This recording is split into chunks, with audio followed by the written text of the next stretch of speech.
नमस्कार, अपना उत्तर प्रदेश में आपका स्वागत है। मैं हूं आपके साथ लक्ष्मी। बुलेटिन की शुरुआत करेंगे, रुख करेंगे बड़ी खबर की। अमरोहा से आपको ये बड़ी खबर बता रहे हैं, जहां पर गायों की मौत का ये मामला है। 55 गायों की मौत का मामला है। मुख्यमंत्री योगी आदित्यनाथ ने इस मामले पर संज्ञान लिया है। इसके बाद पशुधन मंत्री को तत्काल मौके पर पहुंचने के निर्देश दिए हैं। अपर मुख्य सचिव डायरेक्टर पशुधन को जांच सौंपी है। मुरादाबाद कमिश्नर को मामले की जांच सौंपी गई है। दोनों को जांच रिपोर्ट सौंपने के निर्देश दिए गए हैं। मुख्यमंत्री योगी आदित्यनाथ ने गायों की मौत के मामले पर संज्ञान लिया है। इसके बाद जांच रिपोर्ट सौंपने के निर्देश दिए गए। ये बड़ी खबर आपको बता रहे हैं अमरोहा से, जहां पर गायों की मौत का ये मामला सामने आया है। 55 गायों की मौत का मामला सामने आने के बाद मुख्यमंत्री योगी आदित्यनाथ ने संज्ञान लिया है। इसके बाद मुरादाबाद कमिश्नर को मामले की जांच सौंपी गई है। दोनों को जांच रिपोर्ट जल्द से जल्द देने की निर्देश दिए गए हैं। अमरोहा में गायों की मौत का ये मामला है। 55 गायों की मौत का मामला सामने आने के बाद मुख्यमंत्री योगी आदित्यनाथ ने संज्ञान लिया है और कमिश्नर को मामले की जांच सौंपी गई है। पशुधन मंत्री को तत्काल मौके पर पहुंचने के निर्देश दिए गए हैं। बड़ी खबर आपको बता रहे हैं अमरोहा से, जहां पर 55 गायों की मौत के मामले में सीएम योगी आदित्यनाथ ने संज्ञान लिया है। पशुधन मंत्री को तत्काल मौके पर पहुंचने के निर्देश दिए गए हैं। अमरोहा में गायों की मौत का ये मामला सामने आया है। 55 गायों की मौत का मामला। इसके बाद मुख्यमंत्री योगी आदित्यनाथ ने संज्ञान लिया है। पशुधन मंत्री को तत्काल मौके पर पहुंचने के निर्देश दिए गए हैं। ये बड़ी खबर आपको बता रहे हैं अमरोहा से, जहां पर 55 गायों की मौत का ये मामला सामने आया है। मुख्यमंत्री योगी आदित्यनाथ ने ट्वीट किया है।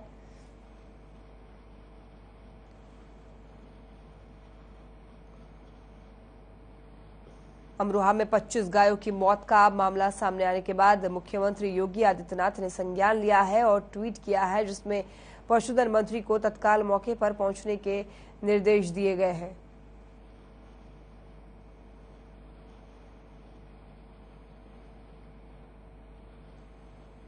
अमरोहा में 55 गायों की मौत का मामला सामने आया है। मुख्यमंत्री योगी आदित्यनाथ ने इस पूरे मामले की संज्ञान ली है। इसके बाद पशुधन मंत्री को मौके पर पहुंचने के निर्देश दिए गए हैं। साथ ही कमिश्नर को जांच के लिए कहा गया है। इसके बाद जांच रिपोर्ट सौंपने के लिए भी उन्हें निर्देशित किया गया है।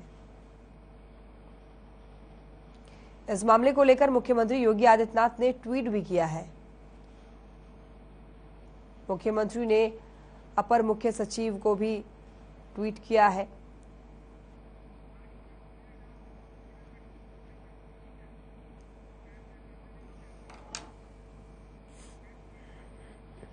अमरोहा के हसनपुर तहसील के अंतर्गत सांथलपुर गौशाला में 55 गायों की मौत हो गई है। मौत की सूचना सुनते ही प्रशासन में हड़कंप मच गया है।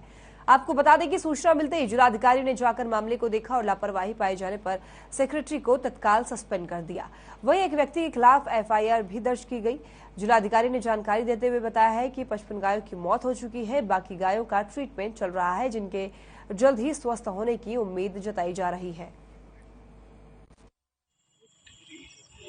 ये सांथलपुर गौशाला जो कि तहसील हसनपुर में आती है, यहाँ पे हमारे कुल 188 इस समय वर्तमान में पशु हैं। और ये मालूम चला कि आज इन्होंने एक नए से चारा लेकर खिलाया है। चारा कल लिया था, खरीदा था और कटिंग करके आज खिलाया है। तो उसके खाने के बाद से कई पशु हमारे जो बीमार पड़ गए, और उसमें अभी जो बीमार ज़्यादा पड़ गए थे उनको पॉइजन भी हो गया। तो डॉक्टर से इलाज भी कर रहे हैं।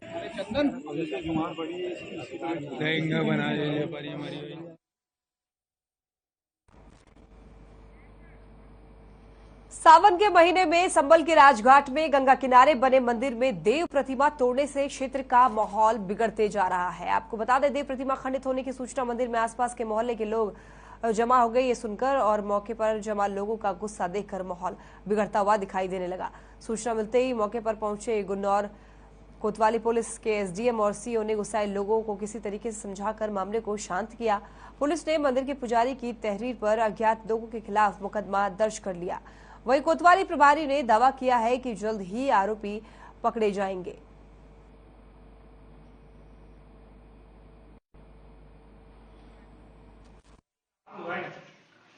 ये घटना ही मैं जब यहाँ देखने आया तो ताला जो था वो खुला हुआ था जी, तो मैं अंदर देखा मैंने तो यहाँ पर ये सर टूटा। ऐसा अभी जब मैं सफाई करने आया तो देखा तो सारी मूर्तियाँ टूटी पड़ी थी और ताला भी टूटा था जी। हाँ, तो मैं तो अभी देखा हूँ 3 बजे। शंकर जी की हुई थी, शंकर जी की तोड़ा था, उसका तो पता चल गया था, वो तो बेचारा मर भी गया, उसका तो कोई वही नहीं रहा मैटर ही। ये हाथ है, वो हाथ।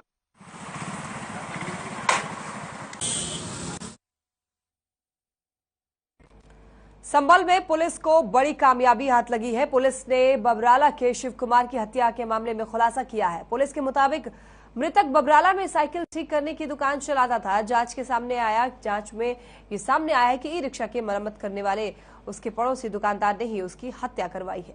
पुलिस ने आरोपी यश कुमार को हिरासत में लिया और पूछताछ की। पुलिस ने उसके 2 साथियों को भी गिरफ्तार कर लिया है।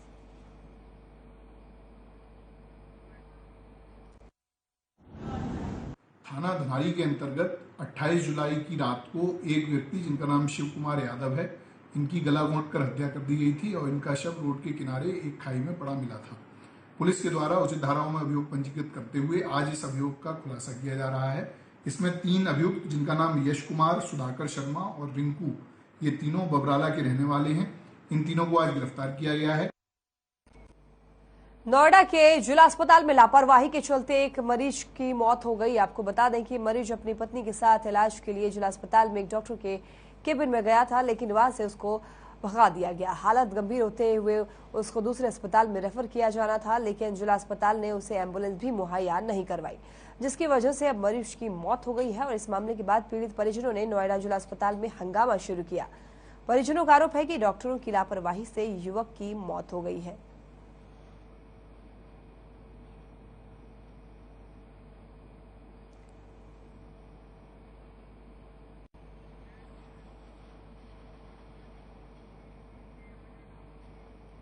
संभल में चल रहे 2 दिवसीय कल्की महोत्सव में शिरकत करने पहुंचे उत्तराखंड जूना अखाड़ा के महामंडलेश्वर यतीन्द्रानंद गिरी ने कहा है कि एएमयू से मुस्लिम शब्द हटाना चाहिए और पूरी यूनिवर्सिटी का नाम बदलकर किसी महापुरुष के नाम पर रखना चाहिए।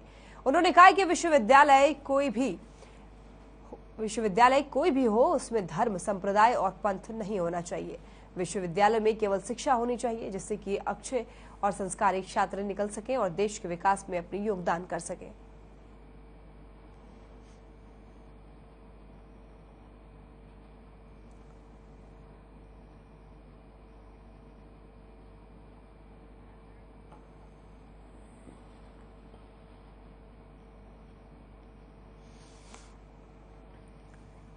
इस बार देश आजादी का 75वां साल मना रहा है। प्रधानमंत्री नरेंद्र मोदी ने 75वें वर्ष को खास करने के लिए इसे अमृत महोत्सव के रूप में मनाने का ऐलान किया। पीएम के ऐलान के बाद पूरे देश में 1 साल से विभिन्न कार्यक्रमों का आयोजन किया जा रहा है और इसी कड़ी में आजादी के अमृत महोत्सव पर हर घर तिरंगा लहराएगा। इसे लेकर कन्नौज प्रशासन भी जी जान से जुट गया है। आमजन में देशभक्ति का जज्बा भरने के लिए 7 अगस्त से झंडा वितरण कार्यक्रम शुरू होगा। आपको बता दें कि डीएम ने जिले के कई अफसरों को हर घर तिरंगा कार्यक्रम की जिम्मेदारी सौंपी है।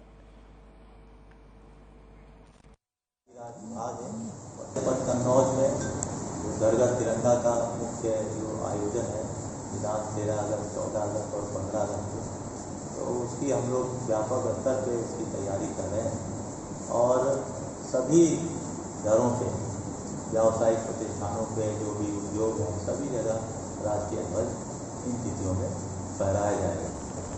में आए हैं तो जो पंचायती राज विभाग है समाचार पत्र।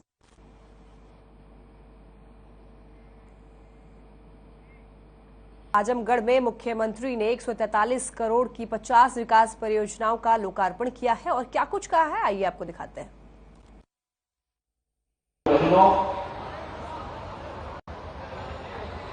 मैं ऋषि मुनियों, क्रांतिकारियों और साहित्यकारों की इस पावन भूमि को कोटि कोटि नमन करते हुए आजमगढ़ वासियों का हृदय से आभार व्यक्त करने के लिए आया हूं कि आप सबने अभी हाल ही में संपन्न हुए उपचुनाव में लोकसभा की सीट पर भारतीय जनता पार्टी के प्रत्याशी और लोकप्रिय भोजपुरी अभिनेता श्री दिनेश लाल यादव जी को यहां से विजयी बना करके देश की सर्वोच्च पंचायत में भेजा है। इससे आजमगढ़ की पहचान बदली है, आजमगढ़ के बारे में लोगों की अच्छी धारणा बनी है और इससे उत्तर प्रदेश का मान भी बढ़ा है। और इसलिए आप सबका हृदय से अभिनंदन करते हुए मैं धन्यवाद देने के लिए आप आजमगढ़ में आया हूं। और स्वाभाविक रूप से जब हम लोग आए हैं तो जो आपने एक ऋण हम पर वोट के रूप में लगा दिया है, इस ऋण से ऋण होने के लिए विकास की कुछ परियोजनाओं का शिलान्यास भी और कुछ का उद्घाटन भी करने का तो यहाँ कार्यक्रम हो ही रहा है, लेकिन कुछ नए और भी प्रोजेक्ट आजमगढ़ के लिए बनेंगे। इस दृष्टि से आज विशेष रूप से मैं यहाँ पर आया हूँ। आपके लोकप्रिय सांसद भी हैं, हमारे विधान परिषद के 3 माननीय सदस्य भी हैं, प्रभारी मंत्रीगण हैं, 3 प्रभारी मंत्री इस मंडल के लिए इस महीने के लिए यहाँ पर विकास की योजनाओं को गति देने के लिए आए हैं। और साथ साथ इसी मंडल के ही मंत्री श्री दयाशंकर सिंह जी, जिन्होंने लोकसभा चुनाव के दौरान यहाँ कैंप किया था, वे भी इस अवसर पर उपस्थित हुए हैं। भाइयों बहनों, आज यहाँ पर 50 विकास की परियोजनाओं का लोकार्पण और शिलान्यास हो रहा है, जिसमें 143 करोड़ 10 लाख रुपए से अधिक की राशि खर्च हुई है या हो रही है। और इसके लिए मैं आप सबको हृदय से बधाई देता हूं, आप सबका मैं अभिनंदन भी करता हूं और आप सबके प्रति अपनी शुभकामनाएं भी व्यक्त करता हूं। आजमगढ़ विकास के पथ पर अग्रसर होने वाला एक प्रमुख जनपद है और होना भी चाहिए। जो पोटेंशियल यहां पर थी, जो प्रतिभा यहां पर थी, वह प्रतिभा राजनीति की संकीर्णताओं के कारण देश के राष्ट्रीय क्षितिज पर उन विभाजनकारी ताकतों का शिकार हो गई, जिसने आजमगढ़ जैसे जनपद के नौजवानों के सामने पहचान का संकट खड़ा किया। याद करिए, आज से 5 वर्ष पहले जब आजमगढ़ का नौजवान आजमगढ़ के बाहर कहीं जाता था, उसके सामने अपनी पहचान को छुपाने के लिए मजबूर होना पड़ता था।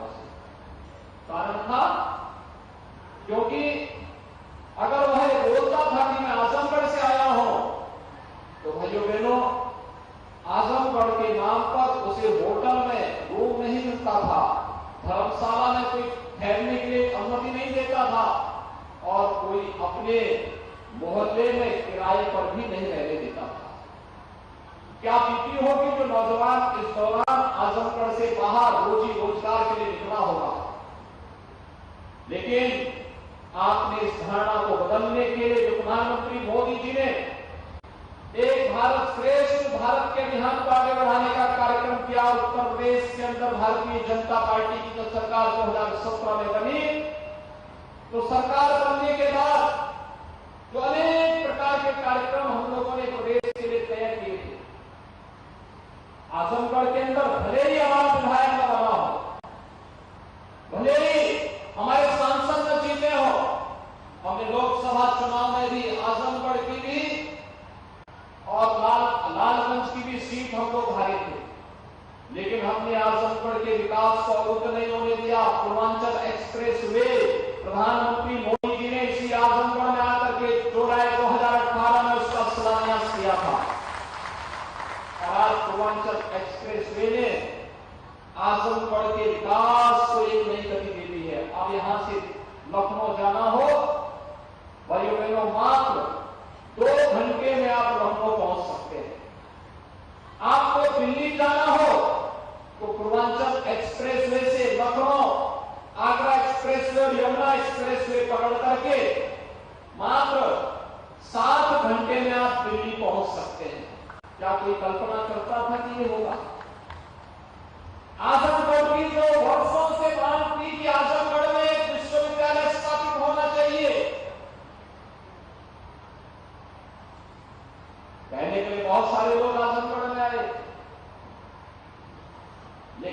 विश्वविद्यालय भी डबल इंजन की सरकार ने आजमगढ़ को दिया।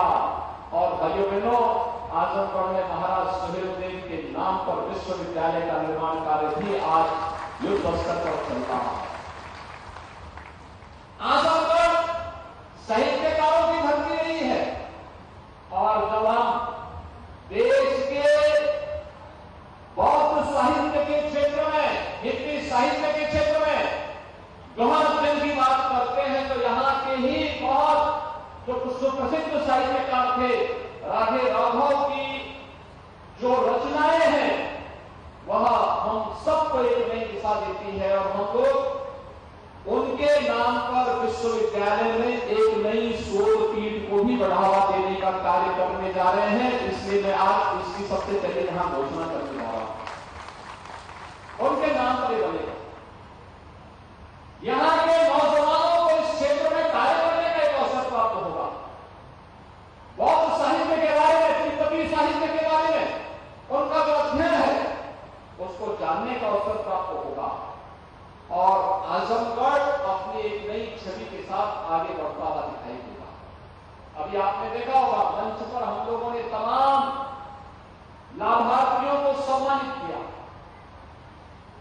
किसी को प्रधानमंत्री आवास योजना मिला है, किसी को मुख्यमंत्री आवास मिला है, किसी को आयुष्मान भारत का कार्ड मिला है, किसी को राशन कार्ड नरेंद्र मोदी का राशन कार्ड मिला है, किसी को रोजगार के लिए मत्स्य संपदा योजना के अंतर्गत रोजगार करने के लिए अवसर प्राप्त हुआ है, किसी महिला स्वयंसेवी समूह को रिवॉल्विंग फंड उपलब्ध कराया जा रहा है और किसी को स्वयं के रोजगार के लिए भी एक अच्छी खासी धनराशि आज यहां पर उपलब्ध करवाई गई। यानी जितने कार्य हैं विकास की परियोजना को लोकार्पण शिलान्यास भले हम कर रहे होंगे यहां पर।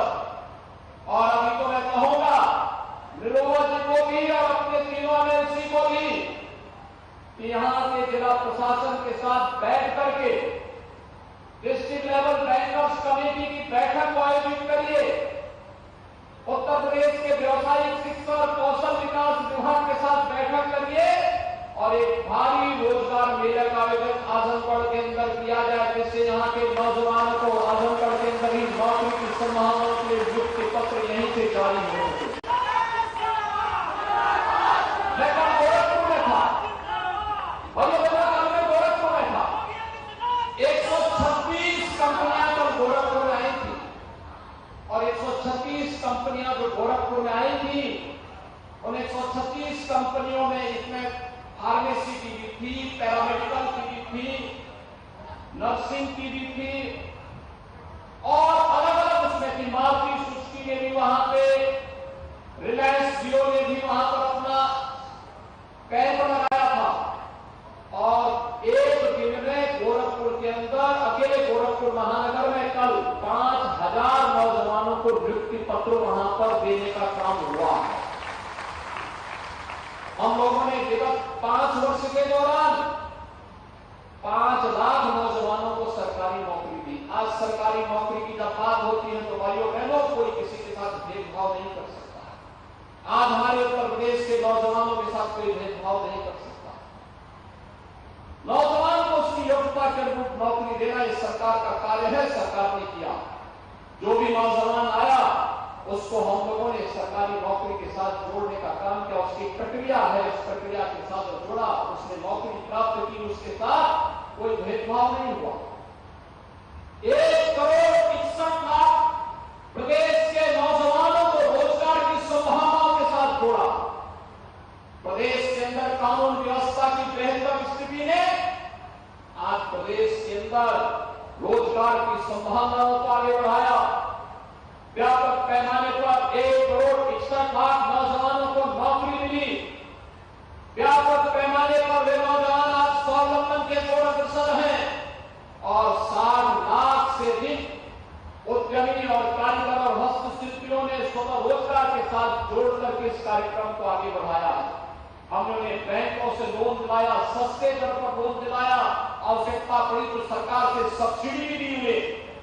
मुख्यमंत्री अप्रेंटिसशिप योजना बनाई कि विश्वविद्यालय, महाविद्यालय, पॉलिटेक्निक, इंजीनियरिंग कॉलेजेस में पढ़ने वाले जो हमारे छात्र हैं, अगर वो उद्योग के साथ जुड़ते हैं, आवश्यक नहीं कि हर परिवार की आर्थिक स्थिति एक जैसी होगी, जो कमजोर परिवार के लोग हैं, फीस नहीं है, हम उसको उद्योग के साथ उस नौजवान को सब जोड़ेंगे और मुख्यमंत्री अप्रेंटिसशिप योजना के अंतर्गत उस नौजवान को एक निश्चित मानदेय सरकार भी उपलब्ध कराएगी, उद्योग भी उपलब्ध कराएगा। वो पढ़ाई नहीं करेगा, उद्योग में काम भी करेगा, अपना प्रोजेक्ट वर्क भी आगे बढ़ाता जाएगा और उसके सामने आजीविका का संकट भी नहीं खड़ा होगा। वो कहीं भी जाएगा, देश और दुनिया के अंदर उसे सम्मान मिलेगा।